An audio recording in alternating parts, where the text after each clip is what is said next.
पग पग पूजे पूतली, पग पग पूजे पूतली, थपिया खेजड़ थान, संत सती अरसूरमा, म्हारे राजस्थान, केर कुमटिया सांगरी, धरती निपचे थान, मीठी बोले मानवी, म्हारे राजस्थान। क्या बात है। घर आयो आदर घणो, मिनक बढ़ावे मान, मिनक बढ़ावे शान, और भला पधारो पावना, म्हारे राजस्थान। जय जय राजस्थान, अलबेलो राजस्थान। खमा गणिसा, राम राम सा। मैं हूँ आयुषी शेखावत। आपको घणो घणो स्वागत आपका पसंदीदा कार्यक्रम अलबेलो राजस्थान माए।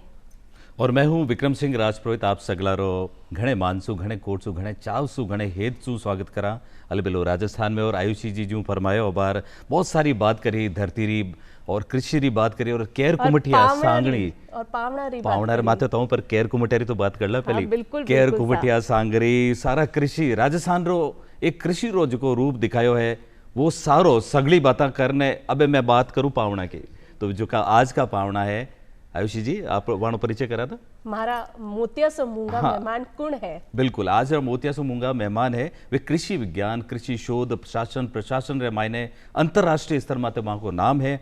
पूरे देश में विदेश में वहाँ शोध प्रकाशित होया है, लोग बाणे पढ़े हैं। तो कृषि विश्वविद्यालय जोबनेर, एसकेएन कृषि विश्वविद्यालय जोधपुर जोबनेर रा कुलपति, जका जोधपुर रा कृषि विश्वविद्यालय रा भी कुलपति रियोड़ा है, वे है आज माण का मेहमान। आप घणो घणो स्वागत है प्रोफेसर बलराज सिंह जी। नमस्कार सर। घणो घणो स्वागत आपका अलबेलो राजस्थान माए। बिल्कुल।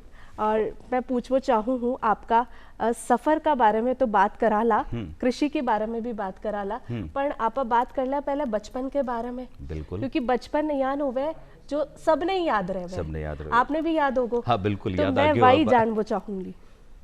देखिए, मेरा जो शुरुआत हुई, मेरा गांव तो खुद उस टाइम पर रोहतक डिस्ट्रिक्ट में पड़ता था, और आजकल मेरा गांव झज्जर डिस्ट्रिक्ट में पड़ता है। सांपला जगह है एक, जब दिल्ली से रोहतक जाते हैं इन बिटवीन बीच के अंदर है। लेकिन वहाँ इतनी सुविधाएं उस टाइम पर नहीं थी, तो मेरी माँ मुझे मामा जी के गांव में छोड़ के आ गई। मामा जी के पास दिल्ली में पड़ता था गांव, आउटस्कर्ट्स में, जो दिल्ली के गांव हैं उनमें वहाँ भी खेती होती थी, लेकिन वहाँ थोड़ी सी समृद्धि थी उस टाइम पे, स्कूल्स वगैरह सारी चीज़ें। तो मैंने मेरी 8वीं तक वहाँ से किया, फर्स्ट से लेके प्राइमरी स्कूल, फिर जो है ना हायर सेकेंडरी स्कूल में, पर 8 तक किया जी। फिर उसके बाद मैंने जो है ना मेरी जो हाई स्कूल है वो CRZ high school Sonipat Haryana से किया। फिर BSc एग्रीकल्चर ऑनर्स, फिर MSc हॉर्टिकल्चर, और PhD जो है वेजिटेबल साइंस में। और वो शुरुआती दौर था कि वैसे तो हॉर्टिकल्चर कॉमन एक सब्जेक्ट होता है, लेकिन HAU, PAU Haryana agriculture university और पंजाब कृषि विश्वविद्यालय लुधियाना और IRI पूसा नई दिल्ली, ये ऐसे संस्थान थे जिन्होंने हॉर्टिकल्चर को भी उसी समय पर बाइफर्केट कर दिया था। फ्रूट्स और फ्लोरिकल्चर और वेजिटेबल साइंस सब अलग अलग पोस्ट हार्वेस्ट या अलग अलग सब्जेक्ट हैं, और इनकी अपनी महत्व है अपना अलग अलग बहुत ज़्यादा। तो उसी के हिसाब से मैंने जो मेरी PhD है वो वेजिटेबल साइंस में CCSHAU हिसार, जो उस टाइम पर हरियाणा कृषि विश्वविद्यालय हिसार के नाम से जाना जाता था। तो ये शुरुआती दौर रहा, और उसके बाद जब मैं PhD ही कर रहा था, थीसिस सबमिशन बाकी बचा था मेरा, तो मेरा जो चयन सिलेक्शन वो असिस्टेंट प्रोफेसर हॉर्टिकल्चर के पद पे, जब राजस्थान में एक ही कृषि विश्वविद्यालय था जिसकी स्थापना 1987 में हुई बीकानेर में, राजस्थान कृषि विश्वविद्यालय के नाम से, RAU बीकानेर, जो अब SKRAU है। और आज 5 कृषि विश्वविद्यालय हैं, 2 वेटनरी यूनिवर्सिटी वो अलग है। तो उस टाइम पे मेरा वहाँ पे चयन हुआ, और मेरी पहली पोस्टिंग कृषि विज्ञान केंद्र कुम्हेर, बेलारा गांव के सामने बनना था, कुम्हेर के अंदर काफ़ी झील का इलाका था। तो करीब 8 महीने मेरी पोस्टिंग वहाँ पे रही कृषि विज्ञान केंद्र पर। लेकिन मेरा जो इंटरेस्ट था वो या तो टीचिंग में या रिसर्च में था। तो फिर मेरा जो है ना, जबकि तत्कालीन माननीय कुलपति महोदय ने मेरा ट्रांसफ़र जो हमारी अखिल भारतीय सब्जी सुधार परियोजना है जो रारी दुर्गापुरा में चलती है, उसके अंदर मेरी पोस्टिंग हुई। और मैंने फिर उस समय से लेके और 1998 तक, नवंबर 18 तक यहाँ पे काम किया दुर्गापुरा में। उसके बाद मेरा चयन सीनियर साइंटिस्ट एसोसिएट प्रोफेसर पर ICR में हुआ। कुछ दिन में काजरी में रहा सीनियर साइंटिस्ट के पद पर, लेकिन अल्टीमेटली मेरा जो इंटरेस्ट था वो एक अच्छे संस्थान में काम करने का था। पढ़ाने का था। तो मेरी उसके अनुसार मैंने आईसीआर में रिक्वेस्ट किया और मेरा जो स्थानांतरण जो है वो भारतीय कृषि अनुसंधान संस्थान नई दिल्ली में हुआ। और तत्कालीन जो निदेशक महोदय थे उन्होंने मेरी उसको देखते हुए, कार्यशैली को और सारी चीज़ों को देखते हुए, जो एक इजराइल के साथ पहला कोलैबोरेशन था, एक सहयोग स्थापित हुआ था, राजनयिक संबंध स्थापित होने के बाद हाईटेक हॉर्टिकल्चर में, जिसको इंडो इजराइल प्रोजेक्ट के नाम से जानते हैं, आजकल उसका नाम अपग्रेड करके उसको सेंटर बना दिया, centre for protected cultivation technology. तो वहाँ पर मेरी पोस्टिंग डिवीजन में की थी, लेकिन फिर निदेशक महोदय ने कहा कि डॉक्टर बलराज सिंह आप बहुत मेहनती हो, बहुत अच्छा काम करते हो, तो आप ये हमारा एक प्रोजेक्ट जो है ना, बहुत वैसा प्रोजेक्ट है इम्पोर्टेंट, और ये शुरुआती दौर है, इंसेप्शन है, शुरुआत हो रही है इंफ्रास्ट्रक्चर की। तो मैं उस दिन से लेके और 2012 तक 31 अगस्त तक उस इंडो इजराइल प्रोजेक्ट या जो है संरक्षित कृषि प्रौद्योगिकी केंद्र CPCT में रहा, और वहाँ पे मेरा प्रमोशन भी हुआ प्रोफेसर के पद पे, प्रधान वैज्ञानिक, और फिर मैं 4 साल के लगभग उस सेंटर के हेड के रूप में भी मैंने काम किया। और उसके बाद जो है मेरा जो चयन, जो ऑल इंडिया हमारा जो एग्रीकल्चरल साइंटिस्ट रिक्रूटमेंट बोर्ड है, ASRB, कृषि वैज्ञानिक चयन मंडल, उसके द्वारा ओपन रिक्रूटमेंट होता है। निदेशक, director, national research centre on seed spices Ajmer के पद पे हुआ, जिस पर मैंने 1 सितंबर को पदभार ग्रहण किया, और मैं उस पद पर लगभग मार्च 24 2016 तक रहा। और 2016 में मेरा चयन 2 पदों पर हुआ एक ही वीक के अंदर। मैं भारत सरकार द्वारा बागवानी आयुक्त भारत सरकार के पद पर मेरी नियुक्ति हुई, लेकिन सेम टाइम उसी समय पर मेरी नियुक्ति कुलपति कृषि विश्वविद्यालय जोधपुर के पद पर भी हुई। एक ही समय दो अपॉइंटमेंट हुए। तो मैंने जो हॉर्टिकल्चर कमिश्नर का पद था वो छोड़ दिया, हालांकि वो पद लंबी अवधि का था, 5 साल तो होता ही है, लेकिन जब तक आप 60 साल के नहीं होते, तो शायद 16 से और 2023 तक, जब तक मैं 60 का होता, जुलाई 23 तक मैं उस पद पर रहा होता। लेकिन मुझे थोड़ा सा ये था कि कहीं ना कहीं मैं कुलपति, एक इंडिपेंडेंट ऑटोनोमस बॉडी होती है यूनिवर्सिटी, और नई यूनिवर्सिटी थी और वो स्थापित ही हुई थी, तो मेरा ये था कि मैं इस यूनिवर्सिटी को बना सकता हूँ, जमा सकता हूँ, चला सकता हूँ। तो मैंने वो पदभार ग्रहण किया, कुलपति कृषि विश्वविद्यालय जोधपुर, और वहाँ मैं 16 से लेके और 22 तक 25 मार्च 22 तक उस पद पर रहा। उसके बाद मैं वापस, मेरे जो पेरेंटल डिपार्टमेंट है, क्योंकि मैं बाद में ICR में चला गया था, तो वहाँ मैं वहाँ से डेपुटेशन पे था, तो वहाँ गया वापस। फिर मेरी कोई जिम्मेदारी, जो मेरा विषय नहीं था, मेरा विषय तो हॉर्टिकल्चर है, सब्जी विज्ञान है, लेकिन जो महानिदेशक और जो सेक्रेटरी थे हमारे डेयर के, उन्होंने मेरी सारी पोटेंशियल को देखते हुए उन्होंने कहा, डॉक्टर बलराज सिंह आप बिल्कुल इसको बहुत बेहतरीन तरीके से चला सकते हैं, हमारे पास एक बहुत बड़ा इंपॉर्टेंट प्रोजेक्ट है, हनी बीज एंड पॉलिनेटर्स, आपको हम ये जिम्मेदारी दे रहे हैं।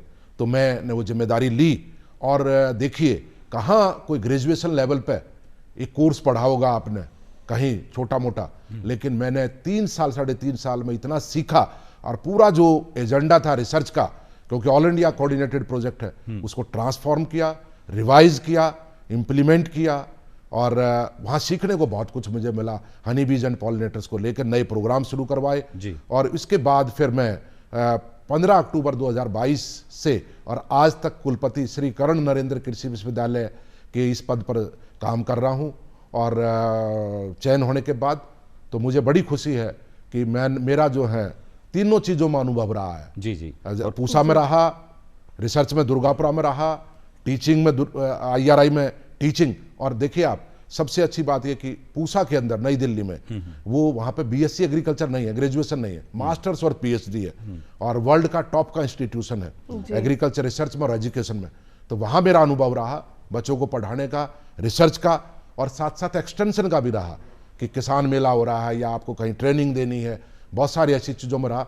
और लगातार मेरा अनुभव, जैसे मैं जोधपुर में भी कृषि विश्वविद्यालय में था कुलपति के पद पर, वहाँ पर स्टाफ की भारी कमी थी, उसकी आवश्यकता नहीं, मेरा खुद का पैशन है, उसको भी ध्यान में रखते हुए मैं ग्रेजुएशन को भी पढ़ाता था, और मास्टर्स और PhD लेवल पे भी जो मेरे से रिलेटेड कोर्सेज थे, जैसे जो मैंने IRI में पढ़ाए होंगे, advances in vegetable breeding, advances in recent trends in vegetable farming, ऐसे कोर्सेज में पढ़ाता था। और आज भी मैं आपको बताना चाहूँगा कि कुलपति होने के साथ साथ ये नहीं कि एडमिनिस्ट्रेशन एक चीज़ है, वो मैं करता रहता हूँ, मेरे पास समय होता है, तो मैं चाहे वो UG हो, BSc एग्रीकल्चर हो, या रेडी के छात्र हों, या एमएससी पीएचडी की बात हो, मैं हर स्तर पर पीएचडी के कोर्सेज तो जो एडवांस कोर्स है, क्योंकि मुझे पता है जब मैंने आईआरआई में पढ़ा है तो निश्चित रूप से मेरी जिम्मेदारी बनती है कि जो नॉलेज, जो अनुभव मेरे पास है वो मैं मेरे बच्चों से शेयर करूं, क्योंकि उस सब्जेक्ट में मैंने बहुत अच्छी नॉलेज एक्वायर की है। तो मैं वो कोर्सेज भी आज भी जॉबनेर में कुलपति के पद पर रहते हुए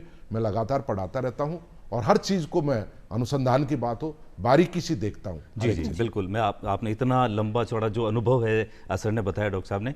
अब एक बात पर सर मैं फिर से पीछे ले जाना चाहता हूँ, जब आपके पास जब साइंस आपने चुना, कृषि क्षेत्र को ही क्यों चुना? क्या आपने दिमाग में क्या था, कुछ हमारे देश में जो कृषि के लिए चुनौतियां हैं, या फिर कोई विषय था आपके मन में जो आपने इसी क्षेत्र में आना उचित समझा? एक तो पारिवारिक जो है ना वो बैकग्राउंड ऐसा था, फैमिली बैकग्राउंड, कि मेरे मामा जी जो हैं वो प्लांट ब्रीडिंग से थे, और उन्होंने नेशनल सीड्स कॉर्पोरेशन, राष्ट्रीय बीज निगम में काम किया, रीजनल मैनेजर रहे, जनरल मैनेजर प्रोडक्शन रहे हेडक्वार्टर पे, और उसके बाद लंबा उन्होंने एफएओ में काम किया, फूड एंड एग्रीकल्चर ऑर्गेनाइजेशन में, और P3 P4 से शुरू करके D1 से रिटायर हुए। एक तो वो बात थी। दूसरी बात, मेरा खुद का भी वो था, जब मैं छोटा था तो दूसरे मामा जी सीड कंपनी में हिस्सेदार थे। अच्छा, तो मैं खेतों में जाता था तो इन चीज़ों में देखता था कि ये क्रॉसिंग कैसे बनाते हैं, कैसे जो है ना इमेस्कुलेशन करते हैं, कैसे क्या क्या बैगिंग क्यों करते हैं। तो मैं जब वो टीम काम करती थी, कई बार उनके लिए चाय या खाना लेके जाता था, तो मेरा बड़ा अच्छा इंटरेस्ट उसमें हुआ, ये तो बहुत अच्छी साइंस है।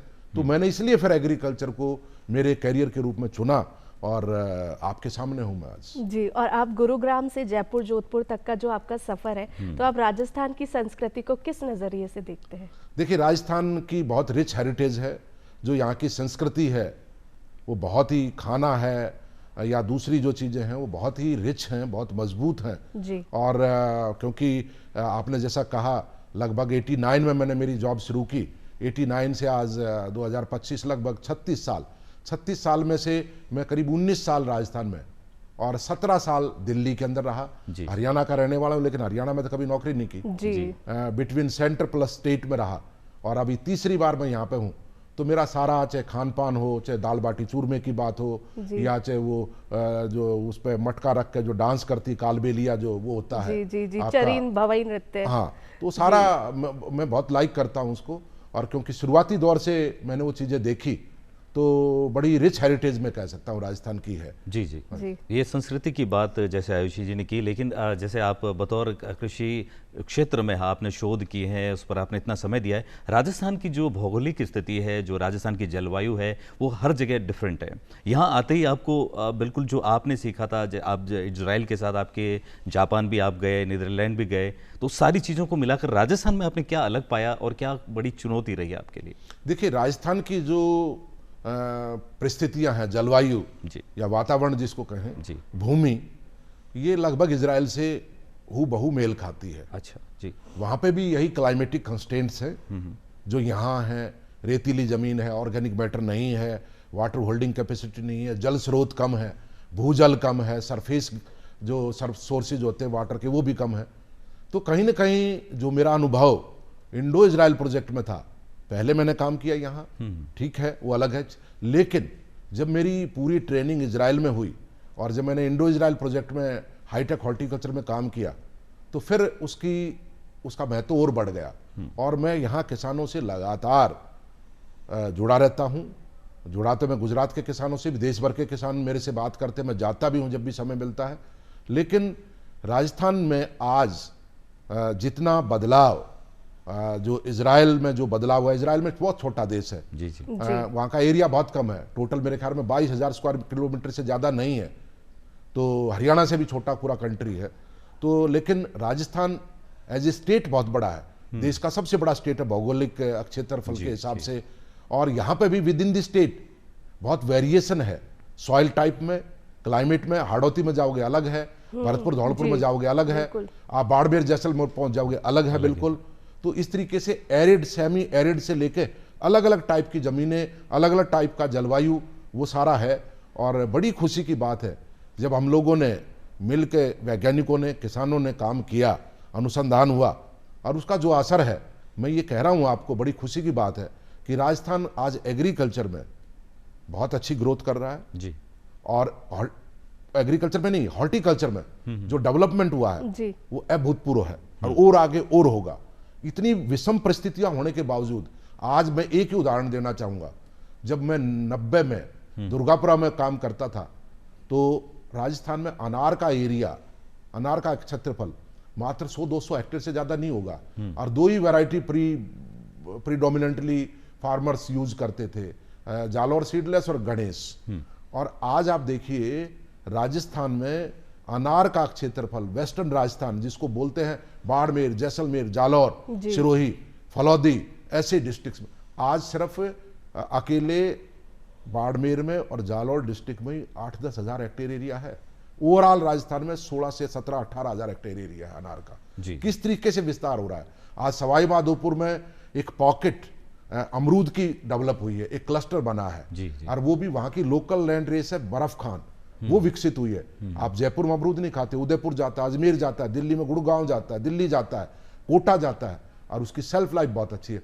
इस तरीके से राजस्थान में इधर किन्नौ हो रहा है, आप हनुमानगढ़ जाएंगे, गंगानगर जाएंगे, इधर झालावाड़ में संतरा हो रहा है और आपके अंदर बीच में सब जगह आंवला, बेर तो कॉमन फसल है ही, एरिड फ्रूट्स हैं ही आपके।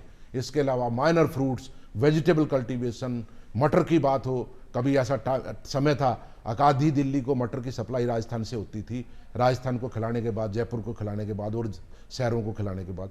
तो राजस्थान में एग्रीकल्चर में आज राजस्थान लीडर है सीड स्पाइसेस का। जीरा, जब मैं डायरेक्टर था सीड स्पाइसेस का, जैसा मैंने बताया आपको, 1 सितंबर 2012 को शाम को ही मैंने ज्वाइन करने के बाद सारा स्टेटस मालूम किया कि हिंदुस्तान की क्या अभी वर्तमान में स्थिति क्या है। तो पता लगा उस टाइम पर हमारा जीरे का देश को खिलाने के बाद उस टाइम पर जो जनसंख्या रही होगी 115-20 करोड़ के लगभग, जो आज 140 करोड़ है और हमारा एक्सपोर्ट 300 करोड़ से नीचे का था।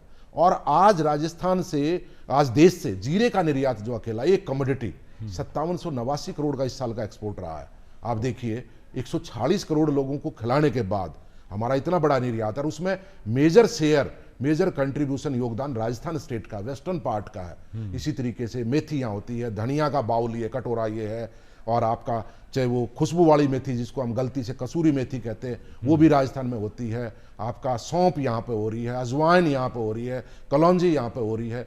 तो इस तरीके से राजस्थान ओवरऑल एग्रीकल्चर में जो हम लोगों ने, वैज्ञानिकों ने किसानों को जो अनुसंधान दिया और किसानों ने नई बीज, नई वैरायटी, नई टेक्नोलॉजी को अडॉप्ट किया, तो राजस्थान बहुत अच्छा काम। और मैं ये मान के चलता हूँ इरिगेशन फैसिलिटीज़ जैसे ड्रिप आई, प्रोटेक्टेड कल्टीवेशन आगे बढ़ रहा है। आज एक गांव जो जॉबनेर के नज़दीक है, बस्सी झाजड़ा बसेड़ी गांव, आज एक वो मॉडल है, हार्श कंडीशन में मोस्ट सक्सेसफुल मॉडल है ऐसी विषम परिस्थितियों में। और मैं जहां भी जाता हूं देश में, इंटरनेशनल लेवल पे मैं उसको प्रेजेंट करता हूं। देखिए विषम परिस्थितियों में ये टेक्नोलॉजी कितना अच्छा काम कर रही है। जहां जमीन में पानी नहीं, रेतीली जमीन है, वाटर होल्डिंग कैपेसिटी नहीं, और टेम्परेचर रेंज -4 से लेकर 50 डिग्री की रेंज है, ऐसी परिस्थिति में ये नेचुरली वेंटिलेटेड ग्रीन हाउस, एक ही गांव में 1000-1200 ग्रीन हाउस है, तो इतना सक्सेसफुल मॉडल है। तो इस तरीके से मैं दावे के साथ कह रहा हूं कि जब लोग काम करते हैं, ईमानदारी से काम करते हैं, वैज्ञानिक और किसानों के लिए कोई टेक्नोलॉजी लेकर आते हैं, किसान बहुत जागरूक हैं, जब उसको अपनाते हैं तो निश्चित रूप से परिवर्तन हासिल होता है, परिवर्तन देखने को मिलता है। और बिल्कुल अपना जो राजस्थान है वो सूखा नहीं है।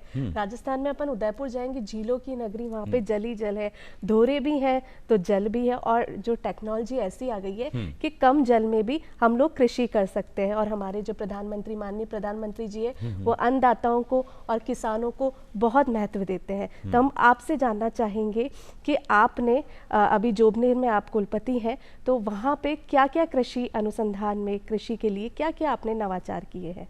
देखिए कृषि विश्वविद्यालय जॉबनेर, नो डाउट जितने भी राजस्थान में कृषि विश्वविद्यालय हैं, हमारा अनुसंधान का काम बहुत मजबूत है जी।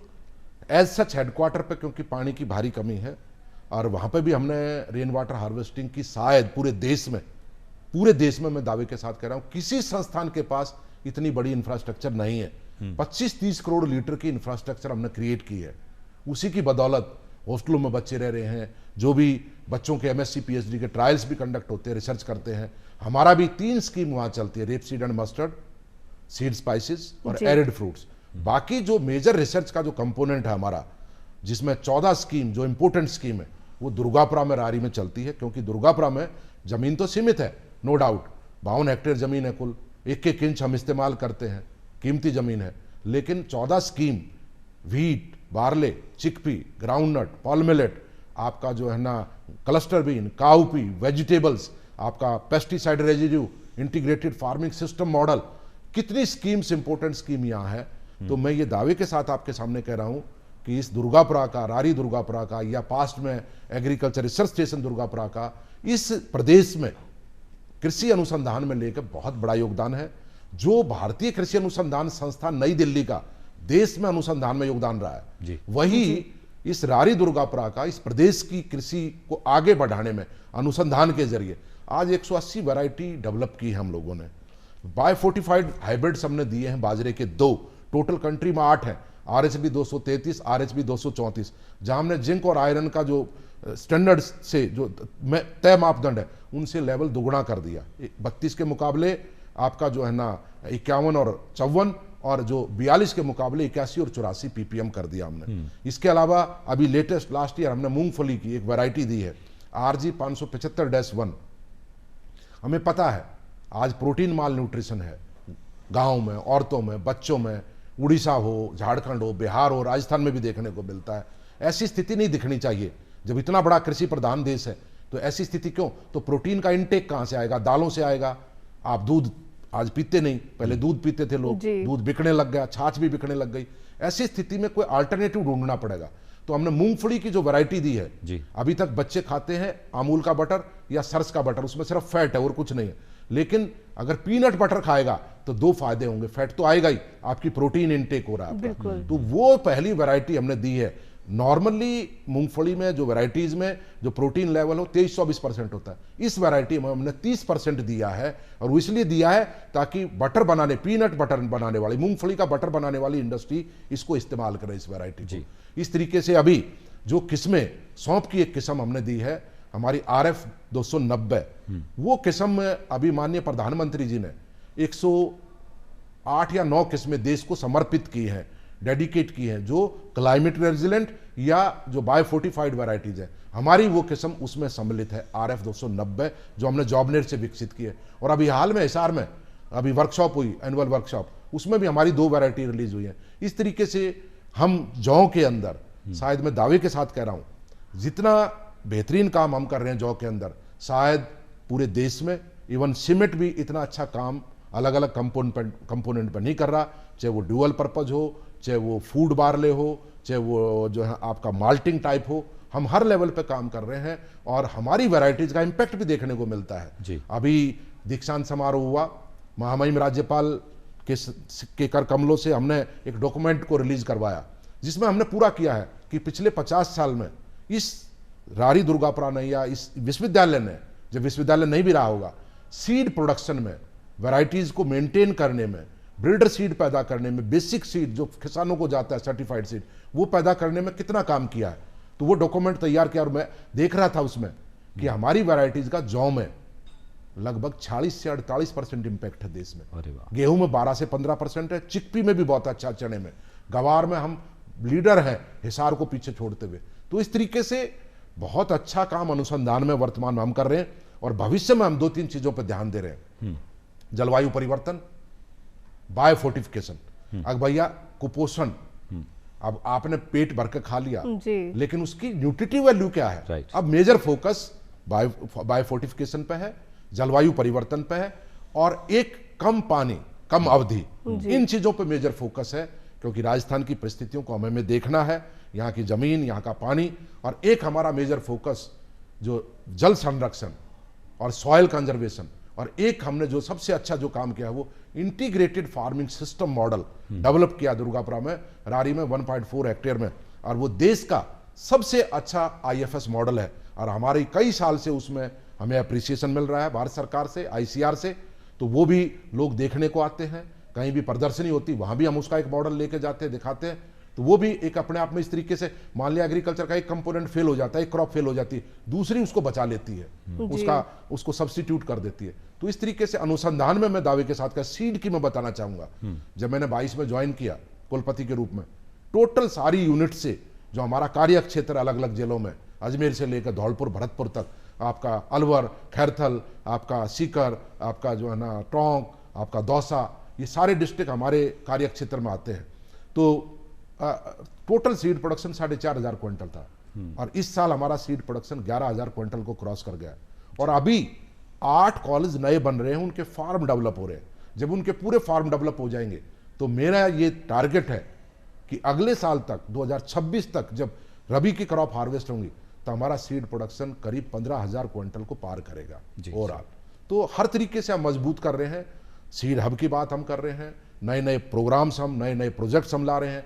अभी जैसे कंजर्वेशन की बात करूं, खेजड़ी की, कैर की, गूगल की, खीप की, फॉग की, आपने बड़ा राजस्थानी आपने वो गाया था शुरुआत में, तो देखिए खीप और फॉग का कितना महत्व होता था सैंड्यूम्स को स्टेबलाइज करने में। आजकल लुप्त हो गए लगभग, आपको यहाँ नहीं मिलेगा फॉग को पौधा मिलेगा आपको बीकानेर में या जैसलमेर में जाके मिलेगा।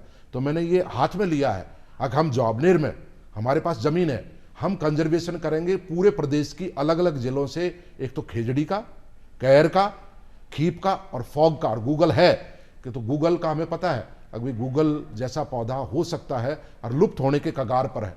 तो जो एंडेंजर्ड स्पीसीज हैं, जो भी हों XYZ, उनकी भी हम कंजर्वेशन की, उनको आगे बढ़ाने की बात कर रहे हैं। चाहे बाजरे की लोकल लैंड रेसिस हो, देसी बाजरी जो होती थी वो भी हम इकट्ठी करवा रहे हैं हिस्ट्री के साथ, ताकि भविष्य के जितने भी इंप्रूवमेंट प्रोग्राम्स हैं बाजरे ब्रीडिंग के, उसमें उनका उपयोग हो पाए, उसकी क्वालिटी को और दूसरे जो उसमें गुण हैं उनको देख करके। जी बिल्कुल, ये आपने पूरी ये बात बताई, लेकिन एक बात मैं आपसे जानना चाहूँगा, आप अलग अलग देशों में आपने विजिट किया, जापान, नीदरलैंड, इजराइल, सब जगह से आपने जब शोध किया, वहाँ पर आपने कई सारे आपके शोध छपे भी हैं, वहाँ पर ऐसी क्या चीज़ आपने पाई जो लौट कर राजस्थान के लिए आपके लिए अनुकूल हुई, या कोई ऐसा नवाचार जो आपने पूरी यात्राओं के बाद किया, ऐसी कोई उपलब्धि?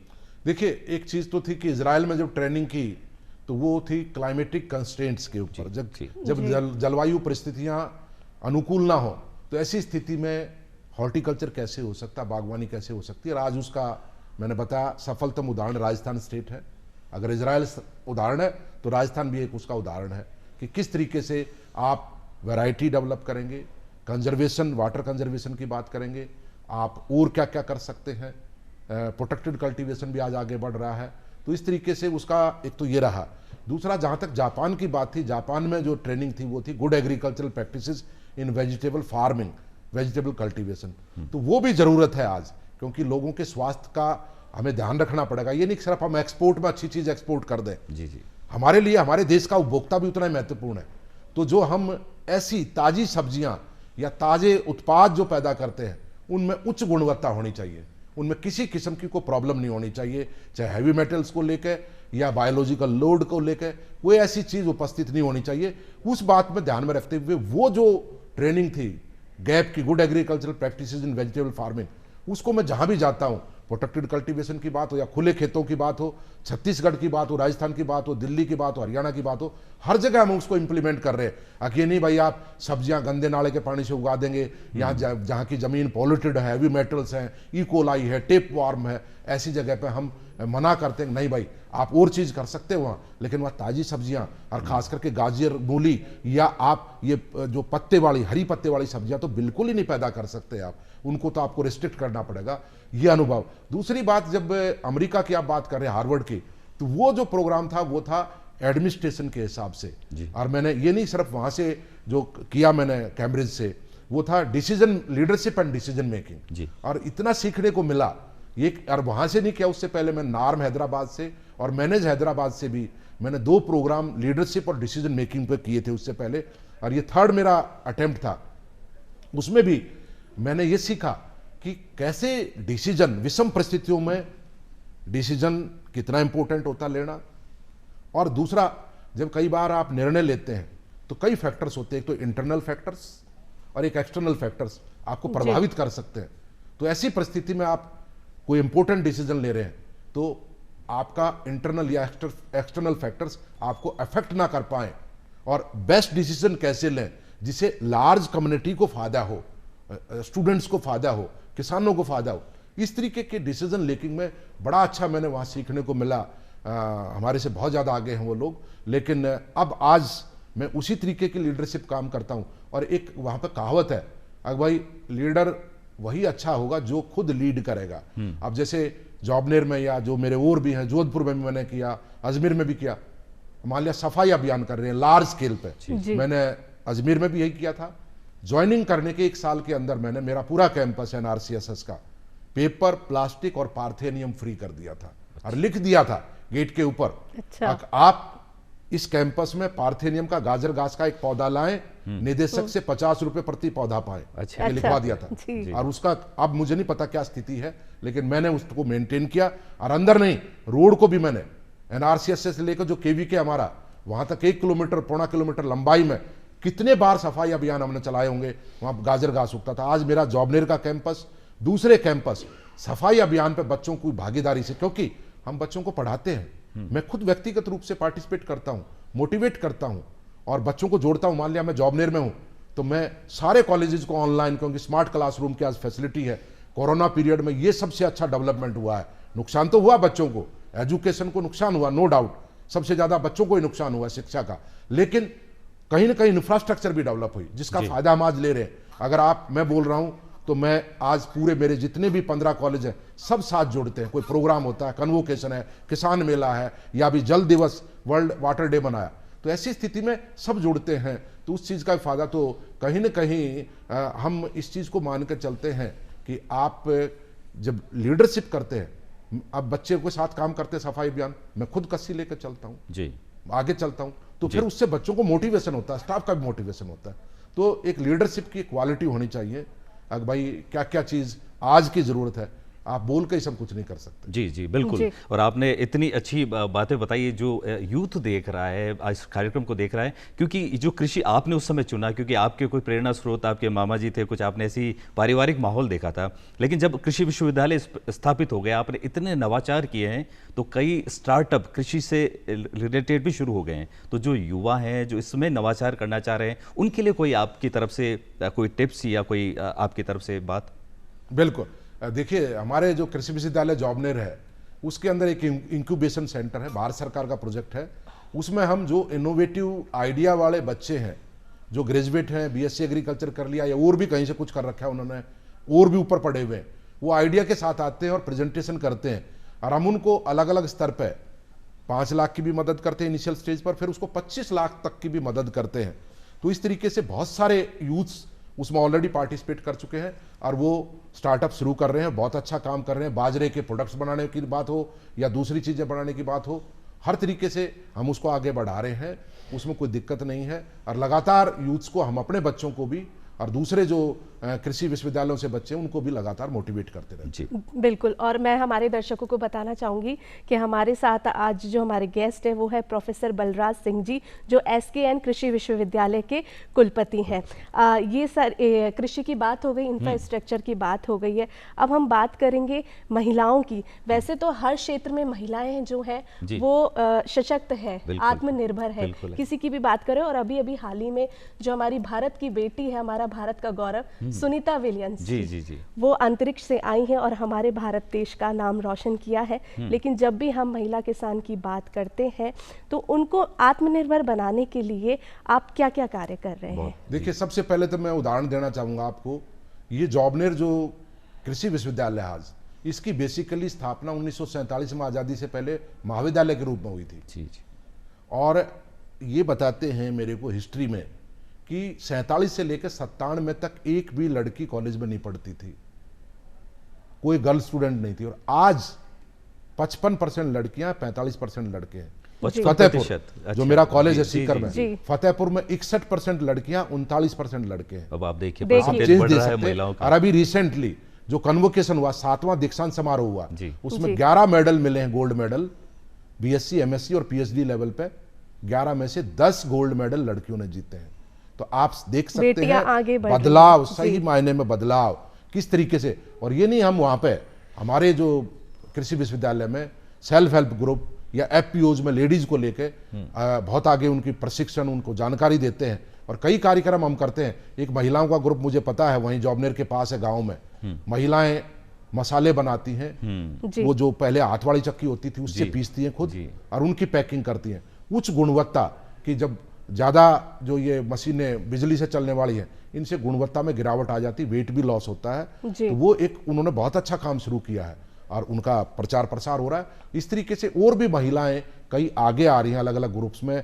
जो मैंने स्टार्टअप की बात की उसमें भी लड़कियां आगे आ रही हैं और बड़ा अच्छा काम अलग अलग क्षेत्रों में कर रही हैं। जी, हम कृषि शिक्षा की बात करते हैं तो हम देखते हैं कि बच्चे जो छोटे होते हैं कहते हैं मैं डॉक्टर बनूंगा या मैं इंजीनियर बनूंगा या मैं एक्टर बनूंगा, हर क्षेत्र डिसाइड कर लेते हैं, या मैं पायलट बनूंगा। लेकिन देश में जो है कृषि शिक्षा पे अगर हम बात करते हैं तो कृषि शिक्षा कितनी मतलब उपयोगी है और आप इसे बढ़ावा देने के लिए आप क्या कहना चाहेंगे हमारे दर्शकों बिल्कुल, को? देखिए कृषि, क्योंकि हमारा देश कृषि प्रधान देश है जी। और हमारी स्थिरता, स्टेबिलिटी वो कृषि पे है, क्योंकि हमारी जनसंख्या बढ़ रही है, जी। जमीन घट रही है, जलवायु परिवर्तन है। तो इसका मतलब हिंदुस्तान जैसे देश को अगर स्टेबल रहना है, स्थिर रहना है, जी। तो हमें खेती को बढ़ाना पड़ेगा।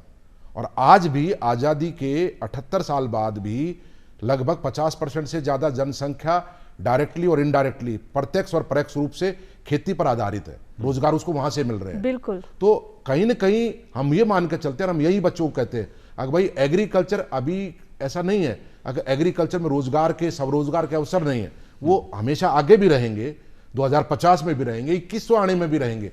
तो हम इसी तरीके से बच्चों को मोटिवेट करते हैं। अगर भाई कृषि क्षेत्र, और मैं तो एक उदाहरण देना चाहूँगा, देश के स्वर्गीय महामहिम पूर्व राष्ट्रपति डॉक्टर APJ अब्दुल कलाम साहब, जब मैं पूसा में काम करता था, इजराइल के एम्बेसडर के साथ आए और वो थोड़े बस अल्प समय के लिए आए थे। साहब के पास सिर्फ 10-15 मिनट है, लेकिन जब कलाम साहब जब घूमे, पूरी सारी इंफ्रास्ट्रक्चर सब देखा, तो वो लॉन में बैठ गए और उन्होंने डिस्कस किया। तो जब वो अंदर घूम रहे थे और वो plug tray nursery reasoning technology को देख रहे थे अंदर, तो उन्होंने कहा अगर मैंने दोबारा जन्म लिया तो मैं इस बार कृषि वैज्ञानिक बनूंगा। अरे वाह, क्या ये बात। वर्ड थे बिल्कुल। डॉक्टर APJ अब्दुल कलाम के, क्योंकि मैं खुद व्यक्तिगत रूप से वहां मौजूद था। तो कहीं ना कहीं हिंदुस्तान जैसा देश, हम शिक्षा कृषि में, और जो डेवलपमेंट हुआ है, इंफ्रास्ट्रक्चर, आज इतनी यूनिवर्सिटियां, इतने कॉलेज, आज राजस्थान देखिए कहाँ, राजस्थान में 5 एग्रीकल्चर यूनिवर्सिटी हैं। मेरे जुडिक्शन में ही 41 कॉलेज का एग्जाम मैं कराता हूँ, 15 तो हमारे खुद के हैं, 16 हायर एजुकेशन के पास है, 11 प्राइवेट कॉलेज है, और कृषि विश्वविद्यालय हैं, प्राइवेट भी होंगे। तो गुणवत्ता युक्त शिक्षा देना हमारा धर्म है, हमारा कार्य है, हमारी जिम्मेदारी है, वो हम निभा रहे हैं। किसानों के लिए अच्छा अनुसंधान करना हमारी जिम्मेदारी है, महिलाओं को आगे बढ़ाना देश में, चाहे कृषि क्षेत्र हो, चाहे शिक्षा का क्षेत्र हो, वो भी जिम्मेदारी है। तो भविष्य में कहीं ना कहीं हिंदुस्तान जैसे देश को 2-3 चीजों पर ध्यान देना पड़ेगा। फूड, खाने के बगैर काम नहीं चलेगा, बिल्कुल। शिक्षा, और तीसरी चीज स्वास्थ्य। तीनों चीजों को हमें मजबूत रखना पड़ेगा, और ये चीजें तीनों इंटरलिंक्ड है। जब अच्छा खाना होगा, स्वास्थ्य ठीक रहेगा। खाना पैदा करने के लिए आपको एग्रीकल्चर करनी पड़ेगी, तो रोजगार पैदा होगा, चाहे इंडस्ट्री के रूप में हो, चाहे वो खेती के रूप में हो।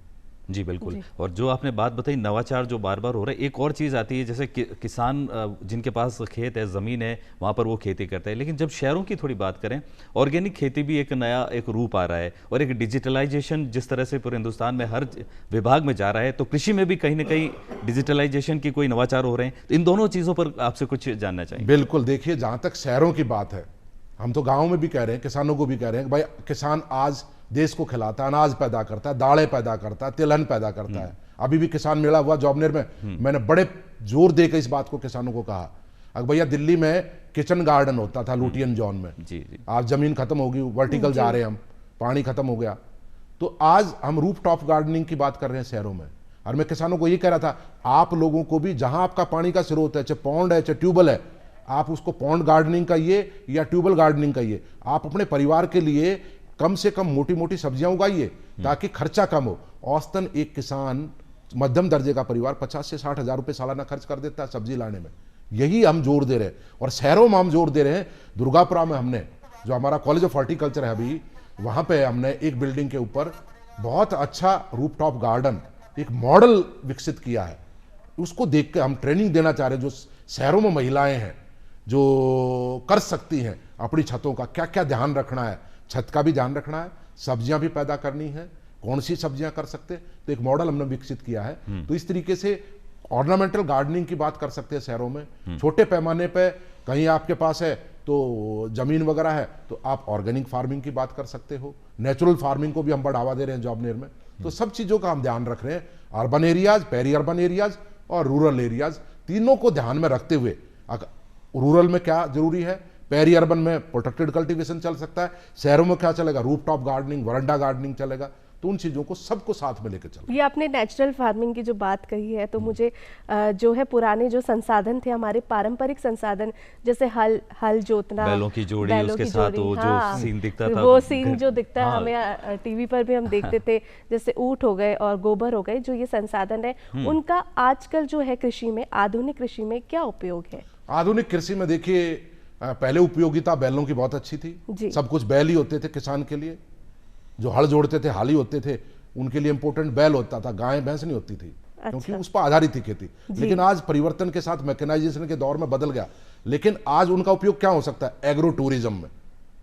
आजकल बच्चों को पता नहीं हल क्या होता था, बैल कैसे जुताई करते थे, तो एग्रो टूरिज्म में ऊंट एग्रो टूरिज्म में काम आ सकता। ऊंट के दूध की, ऊंटनी के दूध की आज उसकी मेडिसिनल प्रॉपर्टीज है इतनी अच्छी, उसकी कुल्फी आइसक्रीम बन रही है आपकी जी। तो इस तरीके से उनकी भी उपयोगिता। और मैं तो ये कहूंगा कि आज देश में, हिंदुस्तान में जो एग्रो टूरिज्म का जो ग्रोथ, एग्रो टूरिज्म पे जानना चाहेंगे सर, आपने ये जो नया शब्द किया, ये बिल्कुल वर्ल्ड की एवरेज 8% से ग्रोथ हो रही है, हिंदुस्तान में एग्रो टूरिज्म 14% से बढ़ रहा है। और एग्रो टूरिज्म के सारे कंपोनेंट है। अब भैया कुम्हार जो है ना, बर्तन कैसे बनाता था, ऊंट की सवारी है, बैलों से जुताई करके आप खेत में दिखा दो, ये सारी की सारी चीजें एग्रो टूरिज्म का पार्ट हो सकती है, कंपोनेंट। मधुमक्खी पालन उसका कंपोनेंट हो सकता है जी। आज मधुमक्खी पालन नहीं, हम तो कह रहे हैं apitherapy, aroma therapy. Aroma therapy, आप जब गार्डन में घूम रहे हैं, सवेरे मॉर्निंग वॉक कर रहे हैं, अगर आप वहां क्यारियों में फूल, ऐसे फूल लगाओगे जो सिर्फ दिखेंगे, आपको रंग दिखेगा, उससे क्या फायदा। आप वहां सौंफ लगाइए, आप वहां पर सोआ लगाइए, आप वहां अजवाइन लगाइए, धनिया लगाइए, ताकि आपके सांस में जब आप घूम रहे हैं, हवा में पोलन तैर रहा है, नेक्टर तैर रहा है, वो आपके अंदर जाए, तो आपकी एरोमा थेरेपी होगी आपकी। एपीथेरेपी आजकल ऐसा चल रहा है, यूरोप में कई देशों में, कोंकण रीजन में एग्रो टूरिज्म में शुरू किया है। अब जोड़ों का दर्द है, कई दवा वो है, उनका इलाज जो है आप मधुमक्खियों के काटने से करवा रहे हैं। अच्छा जी। तो जी बिल्कुल, जैसे स्वास्थ्य की बात कर रहे हैं हम लोग, तो कहते हैं ना कि जैसा खाओगे अन्न वैसा होगा मन, और वैसा ही होगा तन। तो आपके विश्वविद्यालय में जो स्वस्थ रहने के लिए ऑर्गेनिक खेती होती है, क्योंकि जैसा हम खाएंगे वैसा ही हमारा स्वास्थ्य होगा, तो उसके लिए क्या प्रशिक्षण दिया जा रहा है? देखिए, ऑर्गेनिक पर हम पहले ही कर रहे थे जी, लेकिन भारत सरकार ने अभी नया एक बड़ा जोर दिया, इस साल के बजट में मेजर एम्फेसिस है नेचुरल फार्मिंग, प्राकृतिक खेती। उस पर भी हमने आइडेंटिफाई कर लिया है, और भविष्य में हम किसानों को प्रशिक्षण भी देंगे, छात्रों को कोर्स भी शुरू कर दिया हमने, एक मैंडेटरी कोर्स हमने शुरू कर दिया प्राकृतिक खेती पे। तो उस तरीके से शुरुआत है, और बेसिक उसका उद्देश्य यही है भाई, एक तो कॉस्ट ऑफ कल्टीवेशन को कैसे मिनिमाइज करें, नहीं तो कोई आगे भविष्य में हो सकता 50 साल बाद, 100 साल बाद कोई खेती ना करे, उस परिस्थिति को ध्यान में रखते हुए हमें लागत को खेती में कम करना है, और उसका तरीका है ऑर्गेनिक या नेचुरल फार्मिंग, दोनों बातों को ध्यान में रखना है। जी जी। और आपने 170 शोध पत्र और पुस्तकें भी लिखी है, वो प्रेरणा आपको कहाँ से मिली? नहीं, वो तो देखिए एक आपका पार्ट होता है, जब आप रिसर्च में, टीचिंग में होते हैं तो रिक्वायरमेंट भी होती है, लेकिन उसके साथ साथ टेक्निकल आर्टिकल, पॉपुलर आर्टिकल, वो किसानों के लिए सीधे जुड़े होते हैं। और मैंने कई आर्टिकल तो इतने अच्छे लिखे सोच के भविष्य के लिए, जैसे ये FDI होना था, फॉरेन डायरेक्ट इन्वेस्टमेंट, वो हुआ नहीं था, संभावना थी, उसको ध्यान में रखते हुए मैंने कहा अगर ऐसा हिंदुस्तान में FDI होता है तो उसके क्या इंप्लीकेशंस, क्या प्रभाव देश में पड़ेंगे, आगे खेतों पे, किसानों पे क्या फायदा उसका होगा।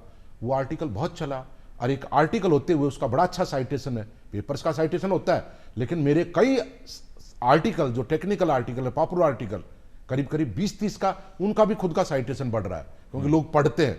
जब आप किसी चीज को लिखते हैं, एक संभावना व्यक्त करते हैं, ऐसा होगा, ये हुआ तो वो चीज, तो पॉपुलर आर्टिकल भी बहुत अच्छे वो लिखे हुए हैं, 150 के लगभग हैं।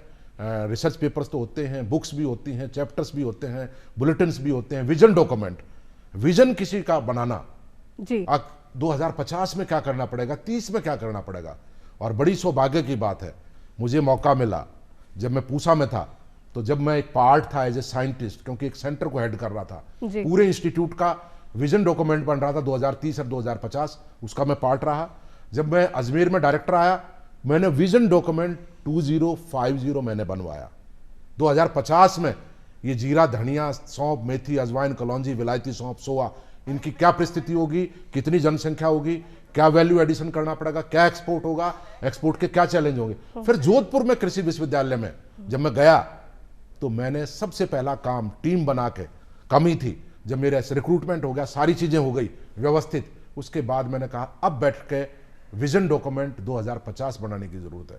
तो कृषि विश्वविद्यालय जोधपुर का विजन डॉक्यूमेंट मैंने बनाया 2050, और अभी जॉबनेर का भी मैं विजन डॉक्यूमेंट हाथ में ले लिया है। और मेरा जो कार्यकाल अक्टूबर में पूरा होगा उससे पहले, क्योंकि अब परिस्थितियां बहुत बदल गई हैं, सारी स्थितियों को भांपते हुए भविष्य में क्या जरूरत पड़ेगी, क्या अनुसंधान करना पड़ेगा, शिक्षा कैसी होगी, सीड का क्या रूप होगा जी, खेती का क्या रूप होगा, सब चीजों को ध्यान में रखते हुए वो विजन डॉक्यूमेंट मैं बनवाने में हूं। मैं व्यक्तिगत रूप से हर एक चीज को देखता हूं। और इसके अलावा बाकी बच्चों को पढ़ाने के लिए एमएससी पीएचडी लेवल पे प्रैक्टिकल मैनुअल भी मैंने बनाए, जैसे प्रोटेक्टेड कल्टीवेशन। और मैं एक चीज और बताना चाहूंगा जी, कि मुझे बड़ा सौभाग्य मिला कि जब मैं पूसा संस्थान में पढ़ाता था तो ये जो प्रोटेक्टेड कल्टीवेशन हिंदुस्तान में आई, तो इसका पहला कोर्स हिंदुस्तान में मैंने बनाया और एज कोर्स लीडर मैंने पढ़ाया, मास्टर्स और पीएचडी लेवल पे। Protected cultivation of horticultural crops 2+1 का क्रेडिट का होता था, पूरे देश में उसको अडॉप्ट किया, सारी विश्वविद्यालयों ने, सब इंस्टीट्यूशंस ने। फिर एक कोर्स और बनाया मैंने उसके बाद, एक्सपोर्ट ओरिएंटेड हॉर्टिकल्चर, कि हॉर्टिकल्चर का ये नहीं सब कुछ बाहर से मंगाएंगे, बाहर भेजेंगे भी कुछ, जब भी तो फॉरेन एक्सचेंज रिजर्व की बात कर सकते हैं, बिल्कुल नेशन की स्टेबिलिटी से जुड़ा हुआ सवाल है। तो वो बनाया और वो सिर्फ पीएचडी लेवल पे मैं कोर्स पढ़ाता था एज ए कोर्स लीडर। उसमें कोई किताब नहीं थी, कितनी चीजें, डेटा, सारी आपको इंफॉर्मेशन सब गैदर करनी पड़ती थी जाने से पढ़ाने से पहले। अब कौन से एग्री एक्सपोर्ट जोन है, क्या क्या स्टैंडर्ड्स हैं, क्या गैप है, सब चीजें आपको तैयारी करके जाना पड़ता था। फिर एक कोर्स और बनाया मैंने तीसरा, हाईटेक वेजिटेबल फार्मिंग, तीसरा कोर्स पूसा संस्थान में। और आज पूरे देश भर में वो काम कर रहे हैं। प्रैक्टिकल मैनुअल जैसे पहला बनाया प्रोटेक्टेड कल्टीवेशन पे, colourful, it was a beautiful practical manual. पहली किताब मैंने लिखी, text book, protected cultivation of vegetable crops in India, आज कल्याणी पब्लिशर से है। उसके बाद मेरे को समय नहीं मिला, मैं उसको रिवाइज नहीं कर पाया। आज परिस्थिति, उस टाइम पर अनुभव कम था, लेकिन आज मेरा प्रोटेक्टेड कल्टीवेशन में अकेला करीब 25-30 साल का अनुभव है। उस बात को ध्यान में रखते हुए अब मुझे जब कभी भी समय मिलेगा तो मैं बहुत अच्छी ये किताब दोबारा से लिखूंगा इस एरिया में, संरक्षित खेती को लेकर। बिल्कुल, आपकी उस किताब की प्रतीक्षा रहेगी। और मैं फिर से दर्शकों को बता दूं कि एसकेएन कृषि विश्वविद्यालय के माननीय कुलपति प्रोफेसर साहब यहाँ पे विराजे हैं। और इनसे एक और लास्ट में आपसे ये पूछ चाहूँगा सर कि विज़न जो आपने बात कही, विज़न और मिशन, अब तक इतने सारे शोध पत्र आपने लिखे हैं, और एक ये अच्छी बात रही कि महिलाओं की जो संख्या है 65%, 55%, ये भी एक बहुत सुखद संकेत है। तो विजन को पूरा तो नहीं जानेंगे, लेकिन मोटे तौर पर आप बताएं कि आने वाले समय में आप राजस्थान को कृषि के क्षेत्र में आपके डिपार्टमेंट से जोड़कर कहाँ देखते हैं, और क्या मिशन और क्या विजन रहेगा? मैं ये देखता हूँ कि राजस्थान में जिस तरीके से जल संरक्षण का काम आज सरकार मदद कर रही है, किसान आगे आ रहे हैं, जॉबनेर का इलाका हो, जयपुर का इलाका हो, और जैसे ईआरसीपी की बात हो रही है, जी जी जी, ये पानी का प्रबंध हो जाए और थोड़ा सा जमीन को ठीक कर लें, क्योंकि ऑर्गेनिक मैटर नहीं है और किसान जागरूक है, पशुधन यहाँ की मजबूत कड़ी है। दो चीजों को कर लें तो मैं ये दावे के साथ कह सकता हूं राजस्थान आधे हिंदुस्तान को खिलाने की ताकत रखता है। और जहां तक रिसर्च की बात है, आगे क्या होगा वो हम बिल्कुल बाकायदा साइंटिफिकली एक सोच के साथ, अब 2050 में क्या चाहिए, 2100 तक जाते जाते या 70 तक क्या चाहिएगा, ये सब चीजें मैं उसको डेली, एक मैंने डायरी भी बनाई हुई है, उस चीज को नोट भी करता हूं। अगर जब विजन डॉक्यूमेंट बन रहा होगा, लास्ट होगा, तो उसमें हम इन चीजों को सम्मिलित करेंगे। ये टाइमलाइन क्या होगा, क्या क्या कंपोनेंट होंगे, क्लाइमेट चेंज को भी ध्यान में रखना है, खान पान को भी ध्यान में रखना है, स्वास्थ्य को भी ध्यान में रखना है, जमीन को भी ध्यान में रखना है, वर्टिकल जाना है या हॉरिजॉन्टल जाना है, इन सब चीज़ों को ध्यान में रखते हुए यहाँ का भी विजन हम अच्छा रखेंगे। और राजस्थान में ये कह सकता हूँ दावे के साथ, भविष्य में कृषि में और अच्छी तरक्की करेगा और पशुधन में भी राजस्थान और आगे इसमें अच्छा विकास देखने को मिल सकता है। बिल्कुल। और विक्रम सा, ऐसा लग रहा है कि और हम सुने ही जाए और बहुत कृषि के ज्यादा। बारे में जाने। बिल्कुल। और मैं दर्शक भी हमारे जो है, जो किसान भाई है, जो दर्शक है, जो युवा है, जो एग्रीकल्चर में कुछ करना चाहते हैं, तो उन्हें तो आज बहुत कुछ बिल्कुल। जानने को मिला ही होगा। और ये बताओ कि इस क्षेत्र में इतने सारे नवाचार हो रहे हैं, इतना सारा स्कोप है, ये भी जानने को मिला होगा। बिल्कुल। तो अब समय हो रहा है, हाँ, अब समय समाप्ति की घोषणा है। हाँ। तो चलते हैं और धन्यवाद करते हैं आज हम बहुत प्रोफेसर धन्यवाद बलराज आप सिंह यहाँ जी पे का कि पधारे। आप यहाँ पे पधारे, और हमारे दर्शकों से भी विदा लेते हैं, लेकिन इसी वादे के साथ कि अगली बार हम आपसे फिर से मिलेंगे ऐसे ही प्रेरणा भरे कार्यक्रम के साथ में। तब तक इजाजत दीजिए आयुषी शेखावत को राम राम सा और विक्रम सिंह राजपुरोहित को खमा गनीसा।